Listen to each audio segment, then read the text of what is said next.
¿Cuántas primeras planas tuvo el juicio de García Luna en los Estados Unidos? Ninguna. No nos interesaba, tal vez en Los Angeles Times. A nadie, no interesa. Esto, que matan a 4 ciudadanos estadounidenses en México. Anoche, Stephanie, todos los noticieros de las cadenas importantes de los Estados Unidos cerraron con el secuestro y la historia del secuestro en Matamoros. El presidente de la República pone a México en un grave riesgo de la soberanía nacional. Stephanie Enaro, ¿cómo estás?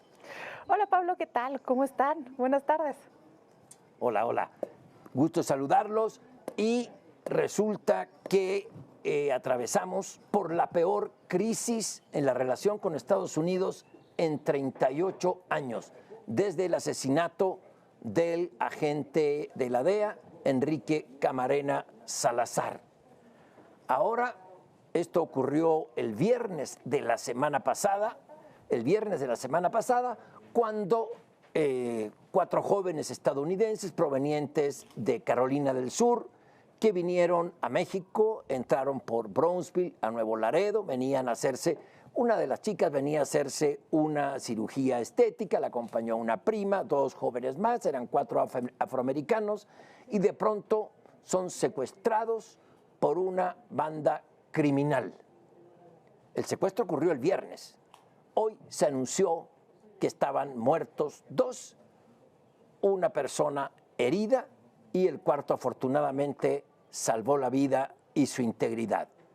Esto dijo, cuando ya se sabía todo esto, que fue el viernes, así comenzó este lunes el presidente su conferencia mañanera, apenas anteayer. Escuchemos. Buenos días. Ánimo. Esta semana va a estar mejor y la pasada fue muy buena. Bueno, ¿cuál es tu comentario? ¿Cuál es tu impresión de que, sabiendo que habían sido secuestrados 4 estadounidenses con todas las implicaciones que tiene ello en la frontera de México, el presidente diga que fue una magnífica semana la pasada y que esta va a ser mejor? Desde luego, él nos mintió. Mira, yo creo que de buena no tiene nada. Acabas de decir algo muy importante, que la relación bilateral está pasando por la crisis más fuerte que ha tenido desde que asesinaron a Camarena en el 85. Ahora, tenemos que entender que es una crisis de seguridad en la relación bilateral más importante que tenemos. Y esto no lo podemos entender antes que nada sin entender lo que pasó el 6 de enero en el Capitolio, porque con la polarización, con la división de los estadounidenses, tienen que encontrar un enemigo en común para unirse. Ese enemigo ha sido el fentanilo, esa droga que ha matado cada vez más estadounidenses, llegando a cobrar cerca de 80,000 vidas al año. Y también, ¿por qué no?, con el contexto electoral en donde los republicanos presentaron una iniciativa que quiere designar a los cárteles como terroristas para poder usar el uso de las fuerzas armadas para combatirlos. Tienes que entender todo eso en el contexto y ver que es peligrosísimo lo que está pasando, porque las presiones para Biden, por más bien que la quiera llevar con AMLO, van a estar muy fuertes. Y ya el vocero del Consejo de Seguridad salió a decir que Estados Unidos no va a quitar el dedo del renglón hasta que se haga justicia. Es muy fuerte lo que acaba de suceder. Hace 38 años fue un asesinato de un agente de la DEA, asesinato y tortura, y ahora este crimen contra 4 estadounidenses, el secuestro, 2 asesinatos, 1 herido. ¿A qué nos lleva esto? A lo que tú dices, en efecto, cae en un terreno muy ríspido en los Estados Unidos, y Joe Biden ha tratado de mantener la buena relación con México a cualquier costo. Biden le ha perdonado todo a López Obrador a cambio de una sola cosa: estabilidad. Lo peor que le puede pasar a Estados Unidos es que haya inestabilidad al sur de su frontera. Un México, un país inestable. ¿Hay que soportar a López Obrador? Sí, hay que soportarlo. Hay que soportar que haya intervenido en las elecciones de los Estados Unidos, yendo a la Casa Blanca a hacer propaganda en favor de Donald Trump. Hay que soportar que haya dejado de ser el último país en reconocer el triunfo del ganador en la elección vecina. Hay que perdonarle que no haya condenado el golpe de Estado, el intento de golpe de Estado de Donald Trump. Todo eso a cambio de la estabilidad, sus ataques a la democracia. Pero ahora el presidente Biden, Stephanie, se ha quedado sin argumentos. Al sur de la frontera, por lo menos al sureste de la frontera, hay un narcoestado. La autoridad de la frontera no es el señor gobernador de Tamaulipas. La autoridad en el sureste de la frontera es el cártel del Golfo. Estados Unidos colinda con un narcoestado. Ahí están las muestras. Pero es alarmante, Pablo, porque esto pasó a plena luz del día. A plena luz del día, un cártel pudo operar y privar de su libertad a 4 ciudadanos, que en este caso son estadounidenses, pero también les pasa a muchos mexicanos. Yo te tengo unas cifras que están para ponerle la piel de gallina a cualquiera. Hay un recuento de los casos de secuestro que hubo en México del 2018 al 2022. Estamos hablando de 1,129 casos de secuestros, lo cual te da 4 secuestros al día en un aglomerado. Denunciados. Denunciados. Ahora faltan los que no sabemos. Esto pasa a mexicanos, estadounidenses, franceses, ingleses. El crimen organizado no discrimina. Y esto hace clic con lo que dijo el comandante del hemisferio occidental de Estados Unidos, de que México ya no controlaba el 32% de su territorio. Lo que acaba de ocurrir en Matamoros lo pone de manifiesto. Ahora, también hay que ver que estamos hablando de una ausencia total de cooperación. Mientras esta triste historia se estaba desarrollando, veíamos que los medios mexicanos, los medios estadounidenses decían que el FBI estaba cooperando con las autoridades mexicanas y que también estaban investigando. Y a la conferencia el presidente dice que no, que todo lo han hecho las autoridades mexicanas. Entonces, esto también es un mensaje para Estados Unidos de no querer cooperar bajo el manto de la soberanía.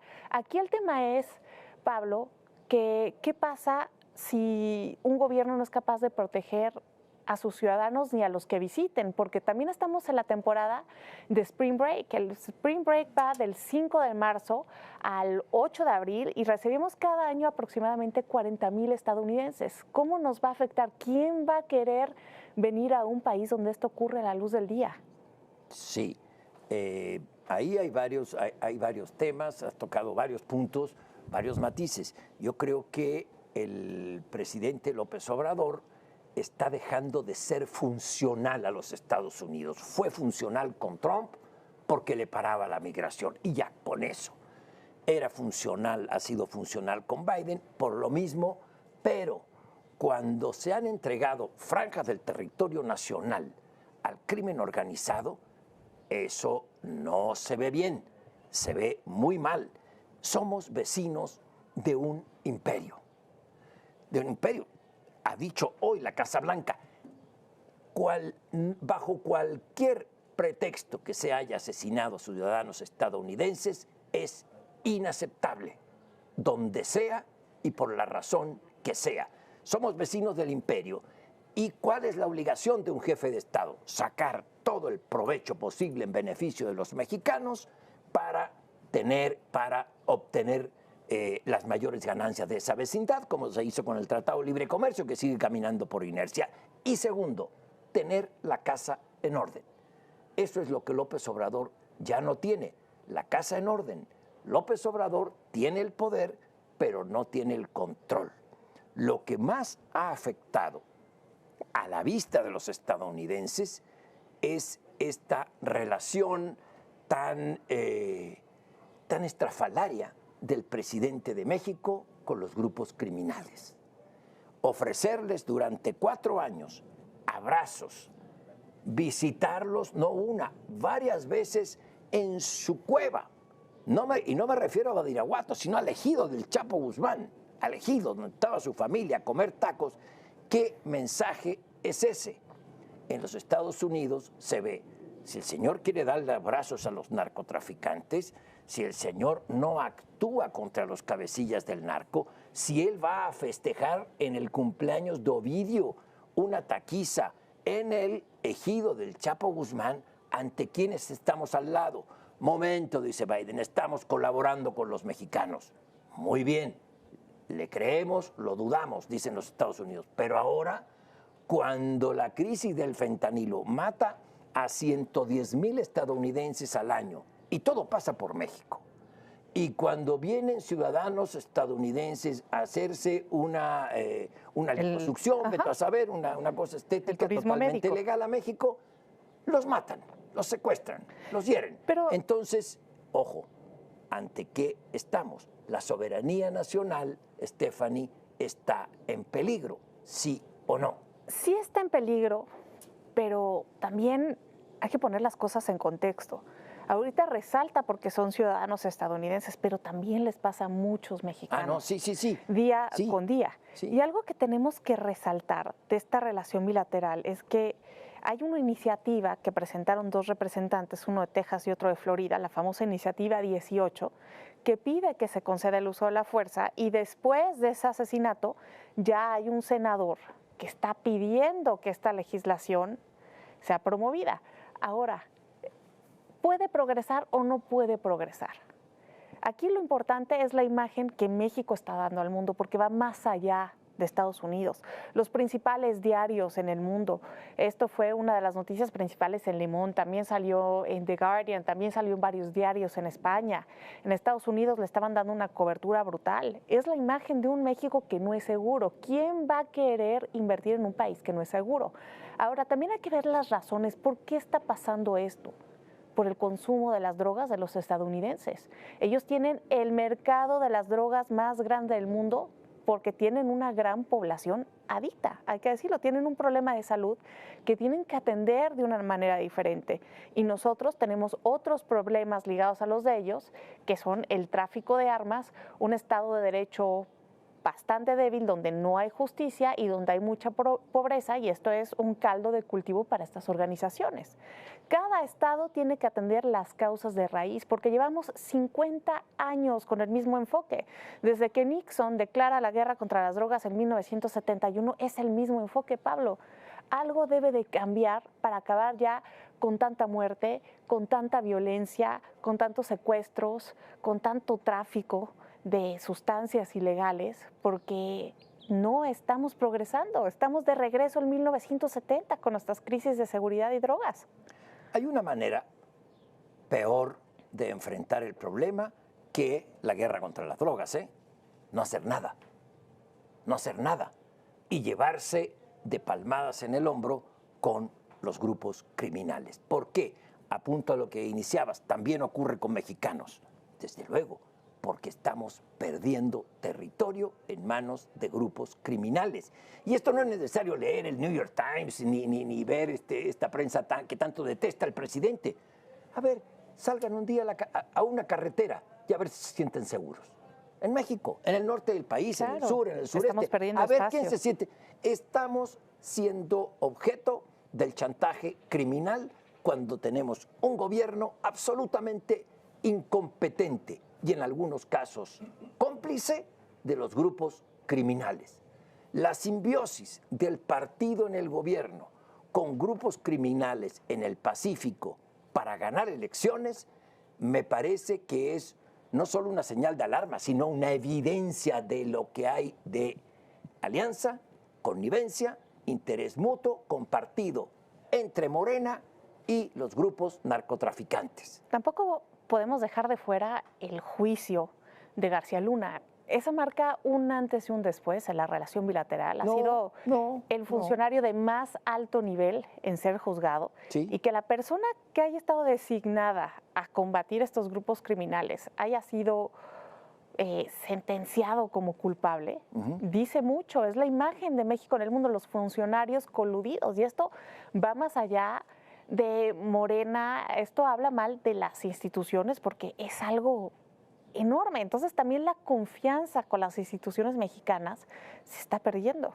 Sí, pero eso lo dan por descontado. la corrupción de las policías mexicanas. Y mientras no se emprenda una profesionalización de policías en México, en serio, vamos a seguir con ese problema. Pero te voy a decir una cosa. ¿Cuántas primeras planas tuvo el juicio de García Luna en los Estados Unidos? Ninguna. No nos interesaba. Tal vez en Los Angeles Times. A nadie. No interesa. Esto, que matan a 4 ciudadanos estadounidenses en México. Anoche, Stephanie, todos los noticieros de las cadenas importantes de los Estados Unidos cerraron con el secuestro y la historia del secuestro en Matamoros, muy cerca de Matamoros. Y hoy la prensa se despierta en los Estados Unidos con el anuncio de que habían sido asesinados 2, herida 1 y otro muchacho se salvó, está con vida, pero ahí están los padres llorando y ahí están las historias del crimen y estamos siendo vigilados por un imperio. Es la diferencia. Aquí el presidente puede mentir, engañar, decir, no, fue un pleito entre narcotraficantes y es la derecha conservadora la que infla todo y estos asesinatos entre mexicanos, ya van a ver cómo los estamos. Sí, de acuerdo. ¿A quién engañas? Estados Unidos no lo puedes engañar y es un imperio y en este caso tienen razón, por supuesto que sí. Oiga, ¿cómo que van 4 de los nuestros y me los matan allá grupos criminales? México protestó y con razón cuando grupos fanáticos extremistas de los Estados Unidos hicieron una matanza en un Walmart en Texas y mataron a varios mexicanos. Muy bien, ¿y qué pidió el canciller Ebrard? Que sean declarados terroristas. ¿Qué es lo que pide Estados Unidos en este caso? Lo mismo. Pero mira, ve lo que dice hoy el presidente sobre los medios de comunicación de los Estados Unidos que dan cobertura y luego me das tu opinión. Llama mucho la atención que se dan estos hechos lamentables y todos los medios, ¿no?, en Estados Unidos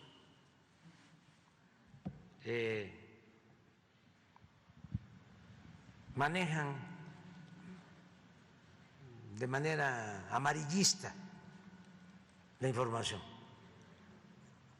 No así cuando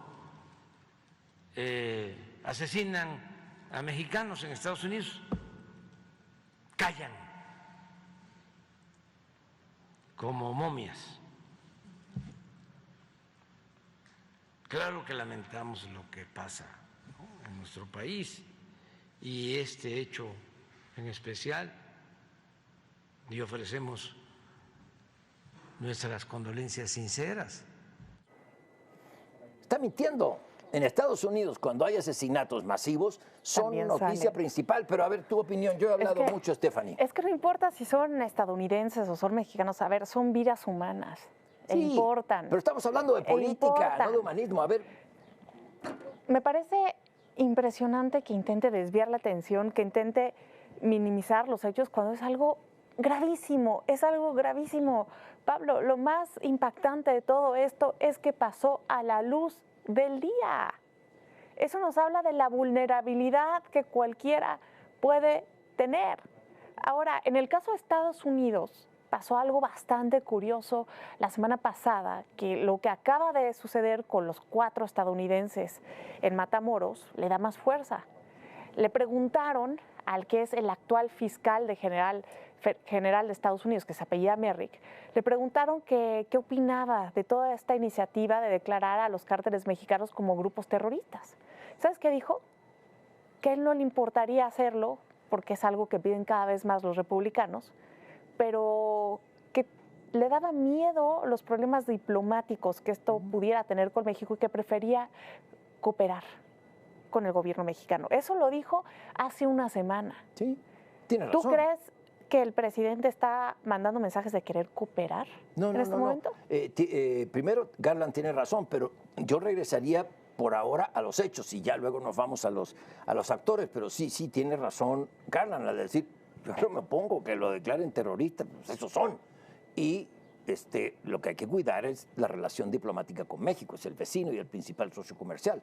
Tienes razón en lo que dices, es cierto, pero los medios de comunicación, ¿por qué van a ser amarillistas en Estados Unidos cuando destacan este crimen?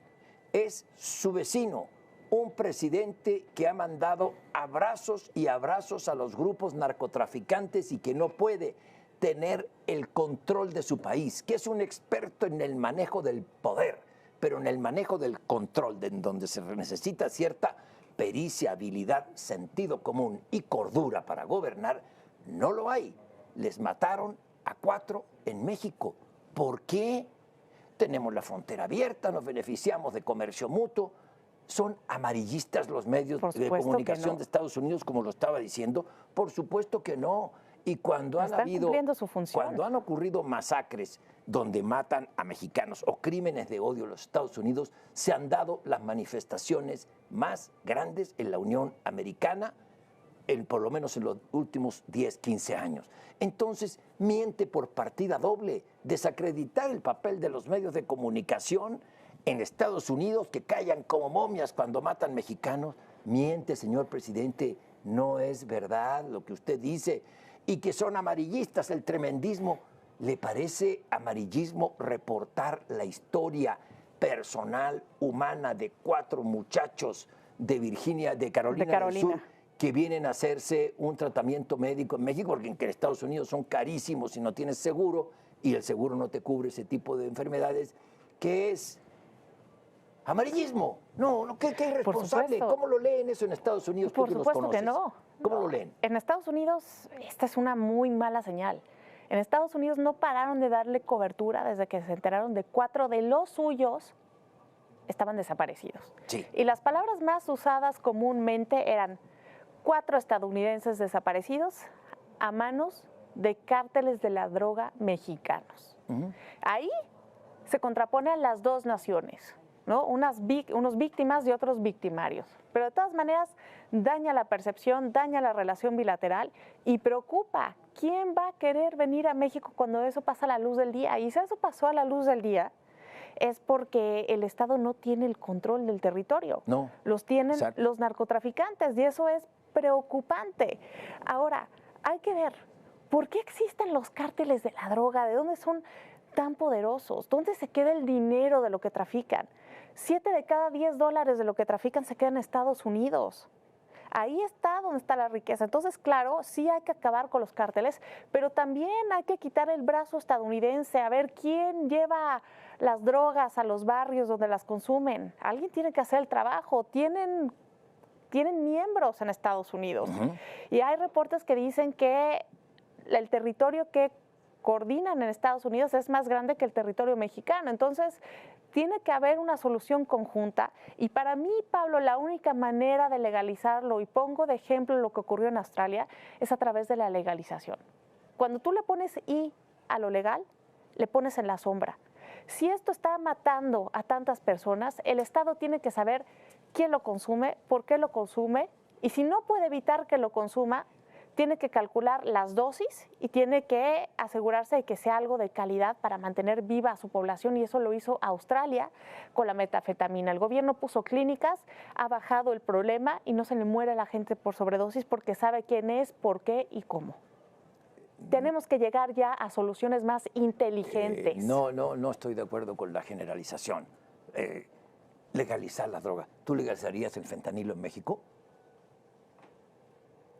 Si tengo una población que es adicta, tengo que saber quién lo está consumiendo, tengo que saber dónde atacar. Es otra cosa. A las sombras no lo voy a poder. El fentanilo en México, a la segunda dosis ya te crea la adicción, o ya eres un adicto. Y si te pasa una vez, te mata. Vamos a legalizarlo para saber quién lo consume. No lo puedes controlar a menos que la fuente diga que no lo va a seguir emitiendo. Y eso es China, y en China es legal. China es legal. No puedes solucionarlo nada más entre México y Estados Unidos. En China es legal los precursores de fentanilo, que sirven hasta para la pintura con la que tú te pintas las uñas y la señora se pinta los labios. Y esa es la fuente. Ahí hay precursor, exactamente. Los laboratorios de la droga están en México, incluso en la Ciudad de México. Legalizar eso es verdaderamente criminal. Ahí lo único... Ahí es donde... ¿Puedo terminar? Sí, claro. No, a ver, interrumpe. No, solamente que ahí es donde cambia, porque estando tan lejos de la fuente, la pureza baja. lo revuelven con cocaína, lo revuelven con metanfetaminas y ahí es donde empiezan los problemas. Exacto. Iba a lo siguiente, es cierto lo que dices, iba a lo siguiente, cuando una persona se muere por consumo de fentanilo, tu obligación es ir tras quienes fabrican esa inmundicia para meterlos a la cárcel. Son los enemigos de la sociedad, son enemigos del Estado, son los enemigos del tejido social. Estoy de acuerdo, marihuana, inclusive cocaína, otro tipo de drogas, sí, hay que ver la regularización. Hay que ver las experiencias en otros países. Tú mencionabas el de un país que no tiene ningún parecido con nuestra idiosincrasia. Ya quiero ver el fentanilo, que en Estados Unidos la dosis cuesta entre $1 y $2. Estamos hablando entre 20 y 35 pesos.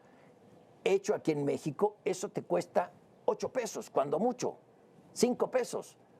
A los muchachos que se drogan en las calles o en las ciudades porque no les tenemos actividades deportivas, no les tenemos horizonte, no les tenemos educación, los tenemos ahí en una banqueta esperando a ver qué hacen en la vida, imagínate, en lugar del chemo, con esa cosa, y se mueren. Tú has visto las imágenes seguramente, creo que alguna vez las compartimos, las imágenes del efecto del fentanilo y de estas drogas sintéticas en Estados Unidos, en poblaciones en Filadelfia, en San Francisco. Caminan como zombies, es terrible. Y se muere la gente. 120,000 el año pasado en Estados Unidos, una crisis de salud pública. Por eso yo me iría más despacio, Steffi, al tema de la solución es legalizar. Mientras son peras o son manzanas, esos criminales que trafican con fentanilo deben estar tras las rejas y deben ser combatidos con todo el peso del Estado. No los puedes apapachar, no los puedes hacer tus compadres, porque no son tus compadres. Mientras estás en el poder, te van a decir que sí y te van a apoyar a tu candidato. Mientras toman territorio, toman instituciones, ponen autoridades políticas, dame al director de seguridad pública de este municipio, después de este estado, y luego te pongo al gobernador. Bueno, ¿hacia dónde vamos? Ser un narcoestado es el fin del Estado mexicano. Se acabó, porque estamos al lado de un imperio que padece de una adicción bárbara, como tú lo has señalado, pero ellos ven que la cabeza de la serpiente, lo dijo Barr, está en México. Eso es. Y es un mercado de 27 millones de personas. Ahora, el costo del fentanilo varía dependiendo de la pureza. Puede ir desde los 6 hasta los 65. Entonces, no todo el mundo tiene el poder adquisitivo para comprarse algo puro que no le vaya a dañar tanto la vida. Y por eso la solución, en lugar de legalizar, igualito dice un término, legalizarse otras drogas, pero el libro que yo leí que se basa en esta experiencia de Australia dice gobernar el mercado. Entonces, tal vez hay que gobernar el mercado. El Estado debería de gobernar el mercado para asegurarse, primero saber quién lo está consumiendo y asegurarse de la pureza para que no se mueran. Es que no puedes seguir en las sombras, tienes que ponerle a la luz para saber cómo atacarlo. Ahora, esta es la tercera oleada de opiáceos en Estados Unidos. Primero fueron los que estaban en los medicamentos, ¿no? Que te quitaban el estrés, la ansiedad, te relajaban. Después fue la heroína y ahora esta es la tercera. Y esto ocurre en un contexto global en donde Estados Unidos y China se están peleando por el cetro de la hegemonía global. Y así como cayó China con las guerras del opio, hoy Estados Unidos está cayendo a manos del fentanilo. Y bien decía Mark Twain que si la historia no se repite, bien que rima.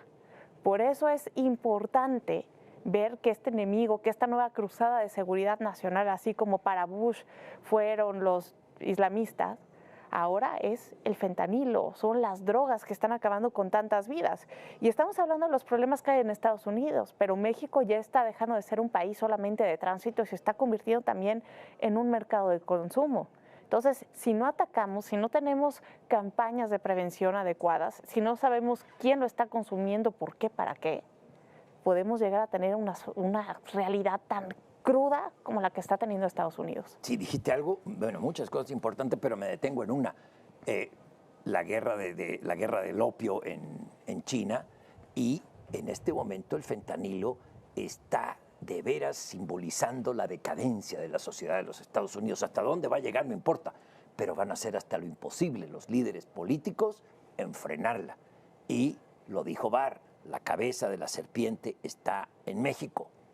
Y ahí hay entraría yo a esta parte de que los actores políticos en Estados Unidos están presionando en este contexto electoral que tú señalabas al principio del programa, en este contexto como a Biden el favorecedor de López Obrador, de los cárteles mexicanos, etcétera, etcétera.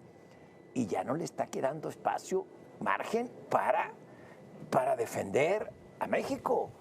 Resulta que México sale a apoyar a Nicaragua, Venezuela y a todos esos países. Bueno, allá ellos. Y resulta que México, el partido gobernante, no el gobierno, no la representación en la ONU, pero sí el partido gobernante, hace un club de amigos de Rusia y se alían con Putin. O no se alían con Putin, pero le expresan su solidaridad a Putin y Putin de allá manda a decir cada vez muchas gracias México por el apoyo a Rusia en nuestra guerra con Ucrania. Y es el partido gobernante. Eso en Estados Unidos. Y además me estás envenenando porque no controlas el puerto de Manzanillo y el puerto de Lázaro Cárdenas. Ese es el punto. O los grandes puntos de ingreso de estos precursores. No lo estás deteniendo y estás haciendo amigo.